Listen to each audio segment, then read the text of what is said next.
tentang simple present tense. Oke, ketika kita belajar tenses, maka simple present tense adalah tenses pertama yang akan kita pelajari, baik di bangku sekolah atau mungkin ketika kita mengikuti kursus. Nah, untuk adik-adik kelas 7 khususnya, tenses pertama yang akan diajarkan adalah tentang simple present tense. So, here we are. Kita akan bahas ya. Oke, sebelum kita masuk ke penggunaan simple present tense of the using of simple present tense, tentunya kita harus tahu dulu what is the function of simple present tense. So, the first function of simple present tense is general truth.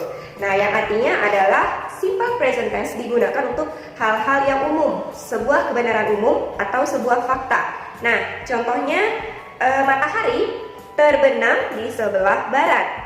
Nah, atau matahari terbit di sebelah timur. Nah, jangan sampai kebalik ya. Nah, second atau yang kedua, the function of simple present tense is for habitual action. Nah, maksudnya di sini adalah kegiatan sehari-hari atau kegiatan yang kita lakukan secara berulang. Nah, contohnya saya bangun tidur jam 7 pagi atau saya pergi ke sekolah setiap hari Senin sampai Jumat. Nah, contohnya seperti itu. Jadi sebuah kegiatan atau habit ya yang kita lakukan secara berulang-ulang.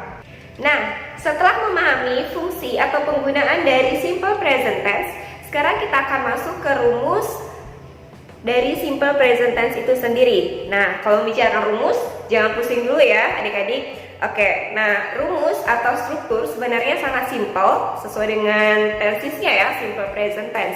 Yang pertama kita harus tahu, nah bahwa setiap penggunaan kalimat baik itu positif, negatif, dan interrogatif atau pertanyaan itu berbeda ya.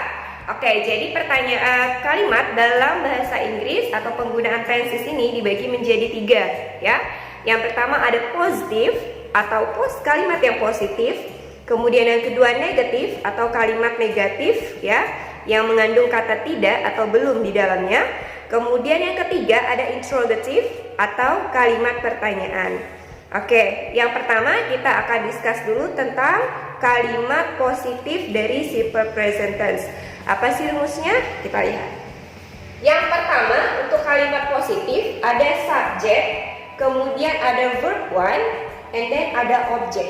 Nah, kita harus tahu dulu dan ingat subjek dalam bahasa Inggris ya, there are 7, ada 7 ya.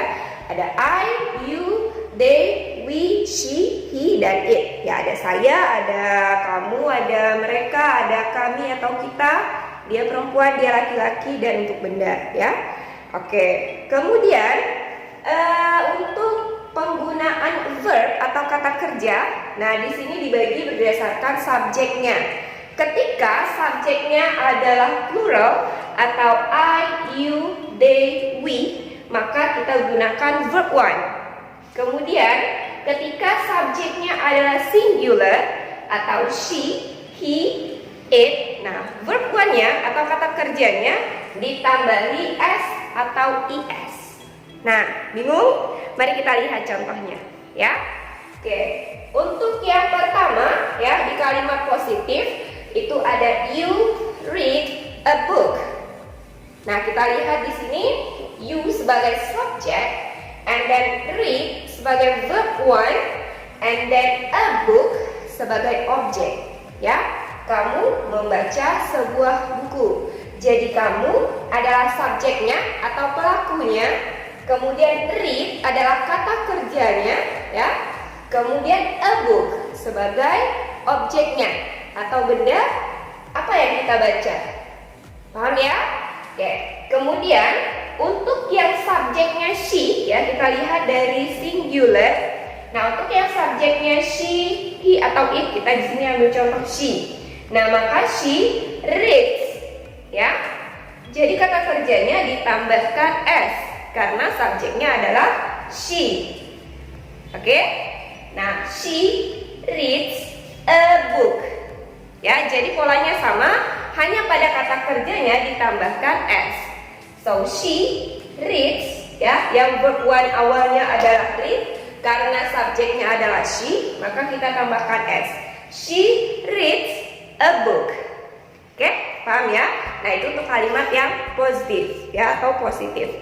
Kemudian yang kedua, ada kalimat yang negatif. Oke, kita lihat di sini. Subject, kemudian diikuti oleh do or does ya. Kemudian diikuti not, diikuti verb one dan object. Ya, sama dengan positif, bedanya hanyalah ada penambahan kata do or does dan kata-kata not.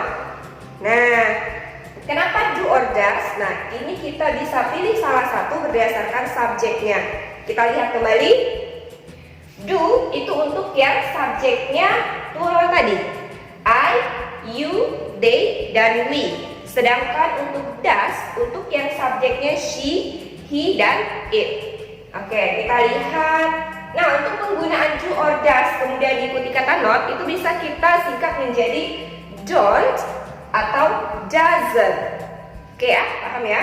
Nah, kita kembali ke contoh untuk yang negatif. Nah, untuk yang negatif, contohnya yang menggunakan subjeknya you. You don't read a book. Ya. Nah, don't ini tadi adalah singkatan dari do not. Kenapa dia menggunakan do atau menjadi don't? Karena subjeknya adalah you. Ya. Oke, kemudian ketika subjeknya berubah menjadi she, nah, maka dia akan menggunakan doesn't, tidak don't. She doesn't read a book. Ya. Nah, tadi kata kerjanya kan ditambah s untuk yang positif. Nah, untuk kalimat negatif dan interrogatif, s-nya hilang. Ya, dia sudah kembali ke verb one, bentuk awalnya. Jadi yang berubah hanya ada penambahan do or does. Paham ya? Oke, kemudian untuk yang interrogatif atau kalimat tanya, nah ini sama polanya, hanya do or does-nya dipindahkan ke awal. So do or does diikuti subjek, kemudian diikuti verb one, diikuti dengan objek. Nah, untuk penggunaan do dan does-nya berdasarkan subjek masing-masing. Oke ya? Nah, sekarang kita kembali ke contohnya, contoh dari interrogatif itu sendiri. Kita lihat untuk interrogatif. Do you read a book? Ya, apakah kamu membaca sebuah buku? Nah, jadi do, kenapa menggunakan do tadi? Karena subjeknya adalah you, ya. Oke, kemudian untuk yang interrogatif yang subjeknya she, maka kita tidak lagi gunakan do. Kita gunakan does, ya benar, does ya. Does she read a book? Jadi perhatikan, untuk kalimat negatif dan interrogatif itu sudah kembali ke kata kerja yang pertama, ya. Tidak ada penambahan s. Nah, penambahan s itu hanya terjadi di kalimat yang positif. Oke.